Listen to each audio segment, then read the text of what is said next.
এই তুমি কাজলের বাড়ি গিয়ে উল্টো পাল্টা বলে এসেছো? বেশ করেছি, ও তোমাকে ওষুধ করে বয়স করবে কেন? কাজলকে সহ্য না করতে পারলে বেরিয়ে যাও বাড়ি থেকে। দেখে আমার সহ্যই হয় না, আমি কাজলের কাছেই চলে যাবো। মা তুমি কাঁদছো কেন, কি হয়েছে?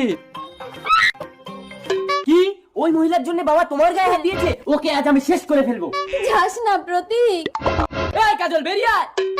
মুখ সামলে কথা বলো প্রতীক, আমি তোমার বাবার রক্ষিতা। রক্ষিতা, তোকে আজকে আমি শেষ করে ফেলবো। তোর জন্য আমার মায়ের চোখে জল। প্রতীক দাঁড়া, শোন, আমি তোর বাবা। এই মেয়ে ছেলেকে আজকে আমি শেষ করে ফেলবো। প্রতীক ভালোই ভালোই ঘরে চলো, নইলে আমার মায়ের জন্য কিন্তু আমি সবকিছু করতে পারি। এই কি করবি তুই? মারবি? মার মার। তোমার গো মাথায় মেরেছে। একদম ছবে না, আমার বাবার গায়ে বলে দিচ্ছি। আমি কে? আমার নাম কি? ও ভগবান, এ তো ইয়াদাস হারিয়ে গেছে। আমাকে চিনতে পারছো? আমি তোমার কাজল। কাজল? না না, কাজল বলে তো আমি কাউকে চিনি না।